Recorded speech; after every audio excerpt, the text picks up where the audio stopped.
ಆಡಿಸುವಾತ ಬೇಸರ ಮೂಡಿ ಆಟ ನಿಲ್ಲಿಸಿದ, ಬೊಂಬೆಯ ಮುರಿದ, ಸೂತ್ರವ ಹರಿದ, ಮಣ್ಣಾಗಿಸಿದ. ಇಲ್ಲಿ ಬರುವಂಥ ಪ್ರಶ್ನೆ, ತೀರಾ ಹರಿಯೋಷ್ಟು ಹಳೇದಾಗಿತ್ತೇನ್ರಿ ಸೂತ್ರ, ಮುರಿಯೋಷ್ಟು ದುರ್ಬಲವಾಗಿತ್ತೇನ್ರಿ ಬೊಂಬೆ? ಯಾಕೆ ಭಗವಂತ ಸೂತ್ರ ಹರಿದ? ಯಾಕೆ ಭಗವಂತ ಬೊಂಬೆ ಮುರಿದ? ನೀವೇನೇ ಅನ್ನಿ, ನಾವೆಲ್ಲ ಆ ಮೇಲ್ನವನ ಕೈಗೊಂಬೆ. ಅವನು ಯಾವಾಗ ಬೇಕೋ ಆವಾಗ ಉಳಿಸ್ತಾನೆ, ಯಾವಾಗ ಮುರಿಬೇಕೋ ಅವಾಗ ಮುರಿದು ಬಿಡ್ತಾನೆ. ಬಹುಶಃ ಅಪ್ಪು ಸಾವಿದೆಲ್ಲ ಇದಕ್ಕೊಂದು ಬೆಸ್ಟ್ ಎಕ್ಸಾಂಪಲ್.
ಕೊನೆಯ ಹಂತದ ವಿಧಿವಿಧಾನಗಳು ನಡೀತಾ ಇದೆ, ನಾವು ನೋಡ್ತಾ ಇದ್ದೀವಿ.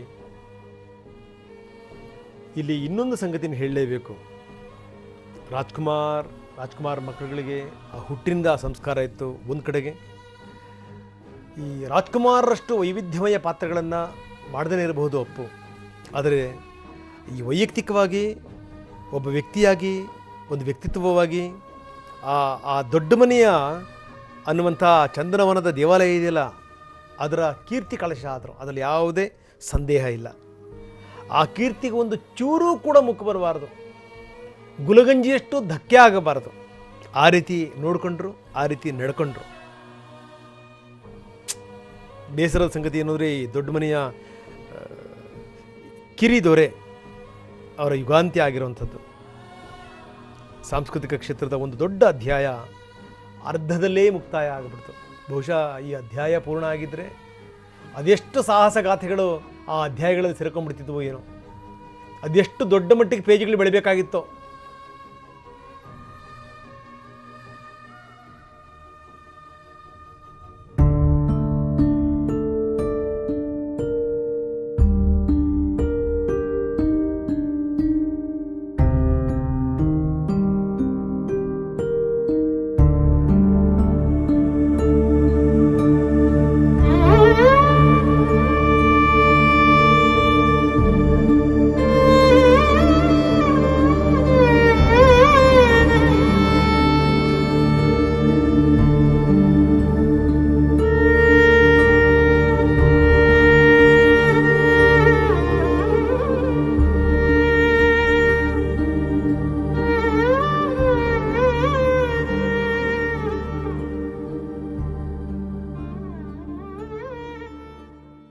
ನಾವು ನೋಡ್ತಾ ಇದ್ದೀವಿ ಆ ಮಕ್ಕಳು ಹಿಡ್ಕೊಂಡಿರುವಂಥ ಬಿಟ್ಟಿಲ್ಲ ನೋಡಿ ಅವು. ಆ ಮಕ್ಕಳುಗಳನ್ನ ನೋಡಿದಾಗ ಕರುಳು ಚುರುಕಂದು ಬಿಡುತ್ತೆ. ಏನಪ್ಪ ಇದು, ಮನುಷ್ಯ ಹುಟ್ಟಿದಂಥವ್ರು ಸಾಯಲೇಬೇಕು, ಪ್ರಕೃತಿ ನಿಯಮ. ಆದರೆ ಈ ರೀತಿ ಸಾವುಗಳು ಬಂದುಬಿಟ್ರೆ ಅದನ್ನು ಒಪ್ಕೊಳ್ಳಿಕ್ಕೆ ಸಾಧ್ಯನಾ? ಈ ಸಾವು ನ್ಯಾಯವೇ ಅನ್ನೋಂಥ ಹಾಡನ್ನು ನೀವು ಕೇಳಿರ್ತೀರಿ. ಖಂಡಿತವಾಗಲೂ ಈ ಸಾವು ನ್ಯಾಯ ಅಲ್ಲ. ಆದರೆ ಒಂದು ನಮ್ಮನ್ನು ನಾವು ಸಮಾಧಾನ ಮಾಡ್ಕೊಳ್ಳುವಂಥ ಸಂಗತಿ ಏನಪ್ಪ ಅಂದರೆ, ಮನುಷ್ಯ ಸತ್ತ ತಕ್ಷಣ ಅವನು ಸತ್ತು ಬಿಡಲ್ಲ. ಅವನ ಪ್ರಾಣ ಹೋದ ತಕ್ಷಣ ಅವನು ಸತ್ತು ಬಿಟ್ಟಂಥ ಜನ ಭಾವಿಸಲ್ಲ. ಆದರೆ ಯಾವಾಗ ನಾವು ಸತ್ತಾದ ಮೇಲೆ ಜನ ನಮ್ಮನ್ನು ಮರ್ತು ಬಿಡ್ತಾರಲ್ಲ, ಅವಾಗ ನಾವು ನಿಭಾ ಸತ್ತಂಗೆ. ಹೀಗಾಗಿ ಜನ ಯಾವಾಗಲೂ ಕೂಡ ಅಪ್ಪನ ಜ್ಞಾಪಕ ಇಟ್ಕೊಂಡಿರ್ತಾರೆ. ಹಾಗಾಗಿ ಅಪ್ಪುಗೆ ಸಾವಿಲ್ಲ. ಯಾಕಂದರೆ ಆ ಮನಸ್ಸುಗಳನ್ನು ಮನೆಗಳನ್ನು ಅಪ್ಪಿರೋ ರೀತಿ ಇದೆಯಲ್ಲ, ಅದೆಂದೂ ಕೂಡ ಸಾವಂತಾರಲ್ಲ. ದೈಹಿಕವಾಗಿ ದೂರ ಆಗಿರ್ಬೋದು, ಆದರೆ ಅಪ್ಪುಗೆ ಸಾವಿಲ್ಲ.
ಎಂಥ ಅದ್ಭುತವಾದಂಥ ಸಾಲುಗಳನ್ನು ನೋಡಿ. ಕಲ್ಯಾಣ್ ಅದನ್ನೇ ಹೇಳ್ತಾ ಇದ್ರು, ನಾವು ಯಾವುದೋ ಸಂದರ್ಭದಲ್ಲಿ ಬರೆದಂಥ ಹಾಡುಗಳು ಅದು ಯಾವುದೋ ಸಂದರ್ಭಕ್ಕೆ ಹೋಲಿಕೆ ಆಗಿಬಿಡ್ತವೆ ಅಂದರೆ ಅದು ಭಾಳ ನೋವಿನ ಸಂಗತಿ ಅನ್ನುವಂಥ ಮಾತನ್ನು ಹೇಳ್ತಾ ಇದ್ರು. ಈ ಹಾಡು ಭಾಳ ಅದ್ಭುತವಾದಂಥ ಹಾಡು. ಈ ಕಾಲದ ಗಡಿಯಾರವೇ ನೀನು, ನಿಜಕ್ಕೂ ನಾನು ನೀನು ಈ ಕಾಲದ ಗಡಿಯಾರ, ಹಣೆ ಮೇಲೆ ಕುಳಿತಂಥ ವಿಧಿ, ಆ ಬರಹನೇ ಕ್ರೂರ ಅದು. ಈ ಭೂಮಿಯೇ ಸುರವೀಣೆ, ಸ್ವರತಂತಿ ನಾನು ನೀನು. ನಿಜಕ್ಕೂ ಈ ಅಪ್ಪು ಬಾಳಲ್ಲಿ ಈ ನುಡಿಸೋನದೇ ಕೊನೆಯ ಹಾಡು ಇದೆಯಲ್ಲ, ಸತ್ಯ ನೋಡಿ. ಅವನೇನು ನಿರ್ಧಾರ ಮಾಡಿರ್ತಾನೋ ಗೊತ್ತಿಲ್ಲ, ಅದು ಯಾವುದೂ ಕೂಡ ನಮಗೆ ಗೊತ್ತಿರಲ್ಲ. ಆ ದೇವರ ಹಾಡಿದು, ಅದೆಂದೂ ಬದಲಾಗದು, ಎಂದೆಂದೂ ಬದಲಾಗಲಿಕ್ಕೆ ಸಾಧ್ಯನೇ ಇಲ್ಲ. ನಮ್ಮ ಥರ ಅದೆಂದೂ ಇರಲ್ಲ. ನಾವೇನೋ ಅಂದ್ಕೊತಿರ್ತೀವಿ, ಅದೇನೋ ಆಗ್ತಿರುತ್ತೆ. ನಾವು ಯಾವುದೋ ದಾರಿಲಿ ಹೋಗ್ತಿರ್ತೀವಿ, ಅದಿನ್ಯಾವುದೋ ದಾರಿಲಿ ಕರ್ಕೊಂಬರುತ್ತೆ. ಯಾಕಂದರೆ ಅದೆಲ್ಲವೂ ಕೂಡ ಅವನಿಚ್ಛೆ, ಅವನ ಬರಹ, ಅವನು ಬರೆದಂಥ ರೀತಿಯಲ್ಲಿ ಅದಾಗ್ತಾ ಇರುತ್ತೆ. ಅದು ನಗು ಇರ್ಬೋದು, ಅದು ಅಳುವಿರ್ಬೋದು, ಅದು ಸುಖ ಇರ್ಬೋದು, ಅದು ದುಃಖ ಇರ್ಬೋದು, ಅದು ಶಾಂತಿ ಇರ್ಬೋದು, ಅದು ಅಶಾಂತಿ ಇರ್ಬೋದು. ಎಲ್ಲವೂ ಕೂಡ ಅವನಂತೆಯೇ ನಡೆಯುತ್ತೆ, ಅವನ ರೀತಿಯಲ್ಲೇ ಆಗುತ್ತೆ. ನೋಡ್ತಾ ಇದ್ದೀವಿ ಅಪಾರವಾದಂಥ ಜನಸ್ತೋಮ, ಎಷ್ಟರ ಮಟ್ಟಿಗೆ ಜನ ಜಮಾಯಿಸಿದ್ದಾರೆ ನೋಡಿ. ಯಾರು ಕರೆ ಕೊಟ್ಟರೆ ಈ ರೀತಿ ಬರಕ್ಕೆ ಸಾಧ್ಯ? ಯಾರಾದರೂ ಹೇಳಿದರೆ ಅವ್ರಿಗೆ ಬನ್ನಿ ಅಂತ, ಆದರೆ ಜನ ಬಂದ್ರಲ್ಲ, ಆ ಹಿಂಡು ದಂಡು ಬಂತು ನೋಡಿ ಜನಗಳು. ಒಂದು ವಿಷಯ ಅಭಿಮಾನ. ಕರ್ನಾಟಕದ ಮೂಲೆ ಮೂಲೆಯಿಂದ ಜನ ಬಂದಿದ್ದಾರೆ. ಕನ್ನಡದ ಬಾವುಟಗಳು ಹಾರಾಡ್ತಾ ಇವೆ. ಕನ್ನಡದ ಕಾರ್ಯಕ್ರಮಗಳಲ್ಲೂ ಕೂಡ ಪುನೀತ್ ರಾಜ್ಕುಮಾರ್ ಯಾವಾಗಲೂ ಕೂಡ ಮುಂದಿರ್ತಾ ಇದ್ರು. ಕರವೇ ಕಾರ್ಯಕ್ರಮಗಳಲ್ಲೂ ಕೂಡ ಅವರು ಭಾಗವಹಿಸಿದ್ದಿದೆ. ನಾರಾಯಣಗೌಡರ ಜೊತೆಗಾಗಿರ್ಬೋದು, ಪ್ರವೀಣ್ ಶೆಟ್ಟರ ಜೊತೆಗಾಗಿರ್ಬೋದು, ಅವರು ಭಾಳ ಒಳ್ಳೆ ನಂಟಿತ್ತು. ನೆನ್ನೆ ಪ್ರವೀಣ್ ಶೆಟ್ಟರ್ ಜ್ಞಾಪಿಸ್ಕೊತಾ ಇದ್ರು, ನಾ ಪಾರ್ಕಲ್ಲಿ ವಾಕ್ ಬಂದಾಗ ಅವರು ಕೂಡ ವಾಕ್ ಬರ್ತಾಯಿದ್ರು, ಮಾತಾಡ್ತಾ ಇದ್ವಿ, ಜೊತೆಗೆ ತಿಂಡಿ ತಿಂದಿರುವಂಥ ಉದಾಹರಣೆಗಳಿದೆ. ನನ್ನ ಬರ್ಡೇಗೆ ಅವರು ವಿಶ್ ಮಾಡಿದ್ರು. ಒಂದು ಸಣ್ಣ ಅಹಂಕಾರವನ್ನು ಕೂಡ ನೋಡಲೇ ಇಲ್ಲ. ಸ್ಟಾರ್ ಅನ್ನುವಂಥದ್ದು ನಮ್ಗೆ ಅನಿಸ್ಲೇ ಇಲ್ಲ. ಅಷ್ಟೊಂದು ಸರಳತೆ, ಸಜ್ಜನಿಕೆ ಅನ್ನುವಂಥ ಮಾತನ್ನು ಹೇಳ್ತಾ ಇದ್ರು. ಎಲ್ಲರ ಮನಸ್ಸನ್ನು ಹಿಂಗೆ ಗೆಲ್ಲಕ್ಕೆ ಸಾಧ್ಯನಾ? ಎಲ್ಲರ ಮನಸ್ಸನ್ನು ಆವರಿಸ್ಕೊಳ್ಳೋಕೆ ಸಾಧ್ಯನಾ? ಮನೆಗಳನ್ನು ಮನಸ್ಸುಗಳನ್ನು ಮುಟ್ಲಿಕ್ಕೆ ಸಾಧ್ಯನೇ ಇದೆಲ್ಲವೂ ಕೂಡ. ಇದಕ್ಕೇನೋ ಒಂದು ವಿಶೇಷ ಶಕ್ತಿ ಇರುತ್ತೆ, ಶಕ್ತಿ ಇರಬೇಕು. ಆವಾಗ ಮಾತ್ರ ಇದೆಲ್ಲದೂ ಕೂಡ ಆಗ್ಲಿಕ್ಕೆ ಸಾಧ್ಯ.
ಅಂತಿಮ ವಿಧಿವಿಧಾನಗಳು, ಅದನ್ನು ಆ ನೇರ ದೃಶ್ಯಗಳನ್ನು ನಾವು ತೋರಿಸ್ತಾ ಇದ್ದೀವಿ. ಒಂದು ಕಡೆಗೆ ಸಾಲಗಟ್ಟಿ ಆ ವಿಧಿವಿಧಾನಗಳನ್ನು ಕುಟುಂಬಸ್ಥರು ನೆರವೇರಿಸ್ತಾ ಇದ್ದಾರೆ. ಇನ್ನೊಂದು ಕಡೆಗೆ ಅಕ್ಕಪಕ್ಕದಲ್ಲೇ ಅವರ ಪಾರ್ವತಮ್ಮನವರ ಸಮಾಧಿ ಕೂಡ ಪಕ್ಕದಲ್ಲೇ ಇದೆ. ಆ ಕಡೆಗೆ ಅಣ್ಣವ್ರದ್ದು, ಅಲ್ಲೆಲ್ಲ ಕಡೆಗೂ ಕೂಡ ಕುಟುಂಬಸ್ಥರು ಹೋಗಿ ಪೂಜೆ ಮಾಡ್ತಾ ಇದ್ದಾರೆ. ಮಂಗಳವಾರ ಹಾಲು ತುಪ್ಪ ಬಿಡುವಂಥ ಕಾರ್ಯಕ್ರಮ. ನಾನು ತುಂಬ ಸಂದರ್ಭಗಳಲ್ಲಿ ಈ ಮಕ್ಕಳ ವಿಚಾರಕ್ಕೆ ಸಂಬಂಧಪಟ್ಟಂಗೆ ಹೇಳ್ತಿರ್ತೀನಿ. ತಂದೆ ತಾಯಿಗಳನ್ನು ಇದ್ದಾಗ ನೋಡ್ಕೊಳ್ದಿರುವಂಥ ಮಕ್ಕಳುಗಳು ಯಾವ ಹಾಲು ಯಾವ ತುಪ್ಪ, ನೀವು ಪ್ರೀತಿ ಎನ್ನುವಂಥ ಹಾಲು ಕೊಟ್ಟಿಲ್ಲ, ವಿಶ್ವಾಸ ಅಂತಃಕರಣ ಅನ್ನುವಂಥ ಪ್ರೀತಿ ಕೊಟ್ಟಿಲ್ಲ, ಇನ್ಯಾಕೆ ಹಾಲು ತುಪ್ಪ ಬಿಡ್ತೀರಿ ಅಂತ. ಆದರೆ ನಿಜಕ್ಕೂ ಈ ಹಾಲು ತುಪ್ಪ ಬಿಡುವಂಥ ಸಾರ್ಥಕತೆ ಯಾವ ಗೊತ್ತಾ, ಇಂಥದ್ದು ಕಡೆ ನೋಡಿ. ತಂದೆ ತಾಯಿಗಳು ಅಂದರೆ ಅಷ್ಟೊಂದು ಪ್ರೀತಿ, ಅಷ್ಟೊಂದು ವಿಶ್ವಾಸ, ಆ ಲೆಗಸಿನ ಕಂಟಿನ್ಯೂ ಮಾಡಬೇಕು ಅನ್ನುವಂಥ ಮನೋಭಾವನೆ. ಇಂಥ ಹಾಲು ತುಪ್ಪಕ್ಕೊಂದು ಅರ್ಥ ಇದೆ.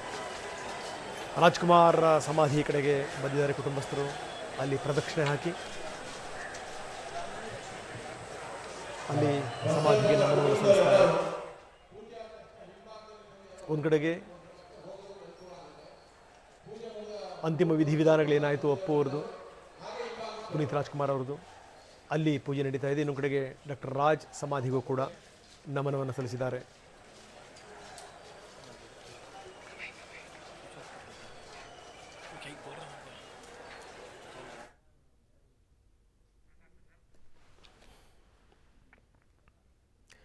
ಈ ನಷ್ಟ ಇದೆಯಲ್ಲ, ಈ ನಷ್ಟ ನಿಜಕ್ಕೂ ತುಂಬಲಾರದಂಥ ನಷ್ಟ.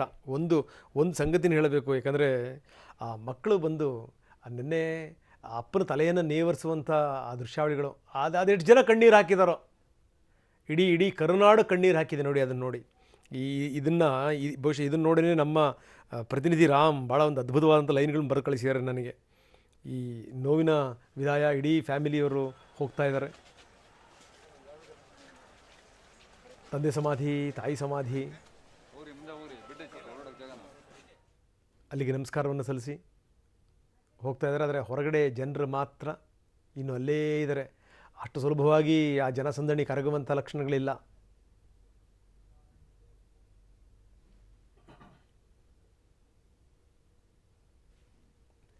ನಾನು ಹೇಳ್ತಾ ಇದ್ದೆ, ನಮ್ಮ ಪ್ರತಿನಿಧಿ ರಾಮ್ ಒಂದಿಷ್ಟು ಲೈನ್ ಬರೆದು ಕಳಿಸಿದ್ದಾರೆ. ಮಗಳು ಅಪ್ಪನ ತಲೆಯನ್ನು ನೇವರಿಸಿದ್ದು. ಸಾಮಾನ್ಯವಾಗಿ ಏನು ಅಂದರೆ, ಮಗಳೇನಾದರೂ ಆದ ತಕ್ಷಣ ಅಪ್ಪ ನೇವರಿಸ್ತಾನೆ ಮಗಳ ತಲೆಯನ್ನು. ಆದರೆ ಇಲ್ಲಿ ಮಗಳೇ ತಲೆಯನ್ನು ನೇವರಿಸಿ ಏನು ಕೇಳ್ಕೊಂಡಿರ್ಬೋದು? ಬಾ ಅಪ್ಪ ನೇವರಿಸು ತಲೆಯನ್ನು, ಮಾತಾಡಿಸು ನಿನ್ನ ಮುದ್ದು ಕಂದನನ್ನು. ದೂರದಿಂದ ಓಡೋಡಿ ಬಂದಿರುವೆ, ಪಾಪ ವಿದೇಶದಲ್ಲಿದ್ಲು ಆ ಹುಡುಗಿ, ಬಂದಳು, ದೂರದಿಂದ ಓಡೋಡಿ ಬಂದಿರುವೆ, ನಿನ್ನ ಮುದ್ದು ಮಾತಿಗಾಗಿ ಕಾದು ನಿಂತಿರುವೆ. ಏಳು ಅಪ್ಪ, ಏಳು, ಎದ್ದೇಳು, ಅಪ್ಪಿಕೋ, ನಿನ್ನ ಮುದ್ದು ಕಂದನ ಬಂದಿರುವೆ.